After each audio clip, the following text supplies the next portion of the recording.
Good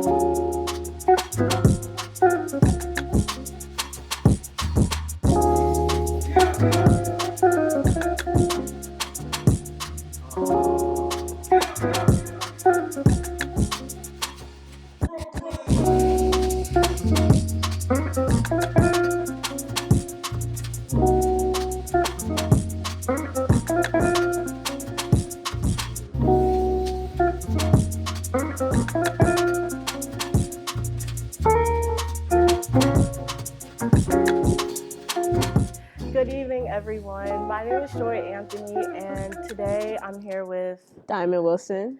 and today I'm going to be interviewing her about the effects of social media. Yes. So, how are you doing today? I am pretty good. It's a very, very lovely Monday. Sun's out, so we can only enjoy it. Yes, I'm glad to hear that. Yes. So, the first thing I want to ask you is how has social media affected your personal life? One way is pretty much just like how much how much I take in. What I take in is kind of just like a bunch of just like, funny videos and everything like that. But I feel as though that if you don't have any separation from an actual life where you go out, you have fun with your friends and you sit here with family, game nights and stuff like that, and you're only in your room taking a complete screen of just like what other people are doing with their family instead of going out and doing other stuff with your family. I feel like that affects my life a lot. I mean, I try to now more than ever, I've actually taken myself away from actually being on social media too much. Yeah. So, I definitely see where you're coming from. Yeah. Do you think social media causes insecurities? Oh, absolutely. We always compare ourselves to other people because that's just what humans do. I mean, if you have a life that I want, or you have something that I want, of course I'm going to compare myself to you in a sense of just like, okay, well, you have this and man, you 20 and you doing this. I'm like, I'm 20 and I'm not doing as well as you. But a lot of people don't see the background of what people have because your family may have given you the majority of what you're doing while you're doing it on your own. If that makes sense. Yeah. How often do you find yourself like comparing yourself when you're on social media? I don't really I compare more lifestyle than I do like I should say like body or just like how I look more to say. I compare like lifestyles more like, oh, I wish I could travel. I wish I could, live in this high-rise apartment in New York City. I wish I could oversee the Grand Canyon. I don't know, like just little stuff like that or build upon stuff, be in real estate and all this other stuff. Like I compare more lifestyles than I do anything else. I can't really say that I take myself as like, okay, well, I wish I had.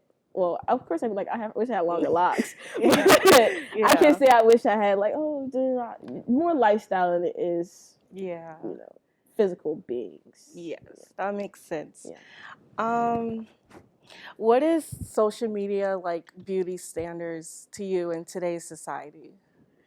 That's a great question. I mean, I talk about it a lot, but I don't really know, to be honest. So my friends talk about it a lot. I can't say I talk about it a lot. My friends talk about it a lot. So my friends are more just like, what I think of it when I hear from my friends is pretty much just beauty standards are kind of what people want to be or what. Okay, like I'm gonna ask you. I think you don't ask the interviewer questions, but do you think so? For beauty standards, it's more just body figure. I definitely feel like people today, they feel more beautiful if they get like a BBL or if they wear makeup or slim thick and stuff. And to me, that's what I think the beauty standards social media portrays, but okay, no, definitely. So okay, then so I will go off that.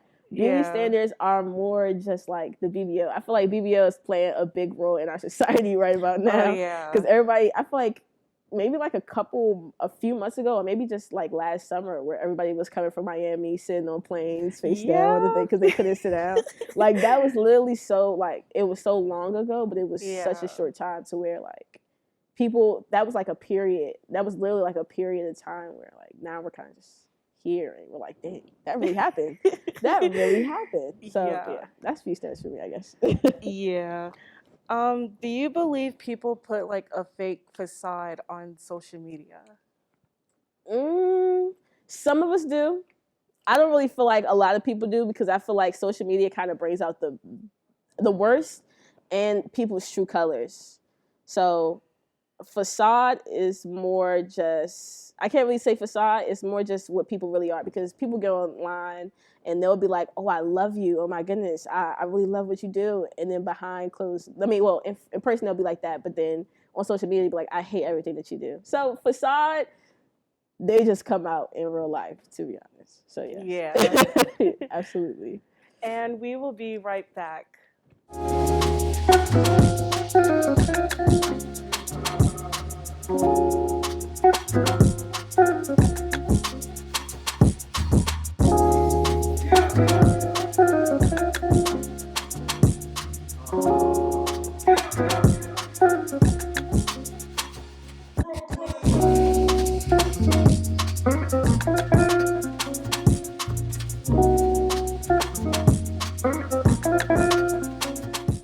Hello, everyone, and welcome back. I'm here with Diamond again.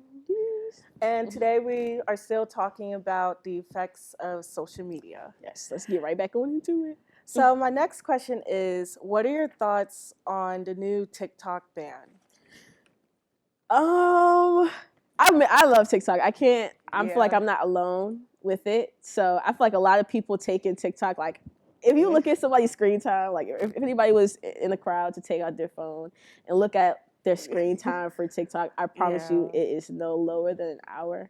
I haven't really been into the news about exactly why they are banning TikTok. Yeah.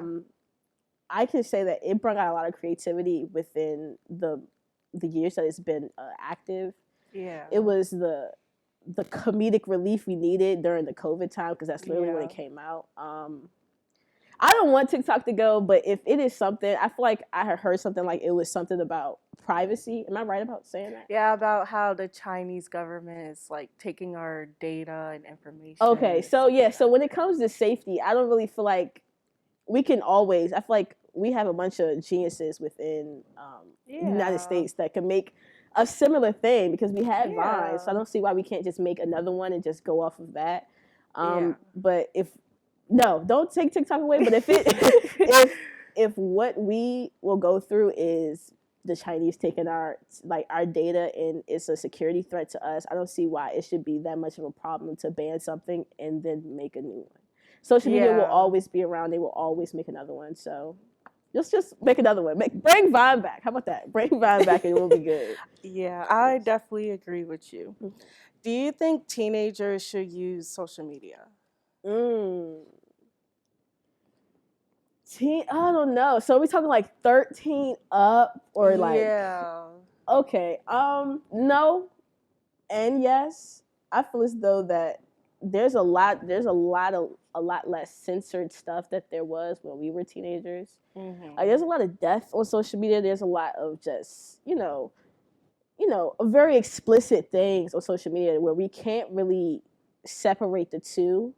But I mean, I could say that we can separate it for the simple fact that they have, privacy things. Not privacy things, but just like locks, like parental guidance things. Like, you could put a lock on your child's thing for screen time and what they're taking in. You can't see this account. You can't see that account. So, I mean, you have ways around it, but I also feel like kids are smart. They're always going to think about something and get around this lock that you have. So, to be honest, no.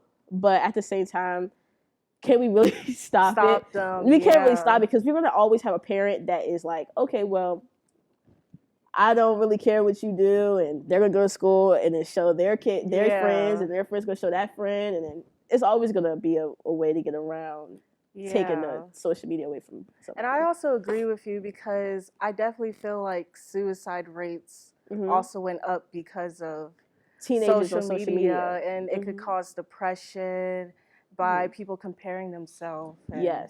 Insecurities. Yeah, that also definitely goes back to your other question when you said, like, how do you feel like social media makes you compare yourself to others? And even though it may not happen to me, so many other people have not been brought up like me, to the point where they would compare themselves all over. That's why I deleted social media. I have no social media, and life has definitely been more better and stuff. So I love that. Yeah. So what are the pros and cons of social media? I feel like we cover cons. I'm gonna go through them again, but I'll start with the pros because we've been talking nothing but bad things about social media. So the pros would definitely be marketing. You can literally put out every single thing that you want to do on social media. If you want to promote a band, music, art, anything, like if you want to promote anything, go through social media, and that could be just your outlet of getting your creativity out to the world. Finding, I feel like that in itself is more than enough. The marketing of it all. I can't really say, like, it's comedic relief when you're like, in such a bad mood. Maybe you can sit here and go on social media and be like, okay, well, let me get a laugh. But that laugh may turn into something else. Where you're like crying, you're seeing something that's so relatable to yourself. So yeah. I feel like pros and cons, I mean, there's pros and there's cons. But we've already went through the cons, so yeah definitely. So thank you so much for letting me interview you. Oh, absolutely. I very appreciate it. And thank you everyone for watching. This was BSU TV, and have a good night.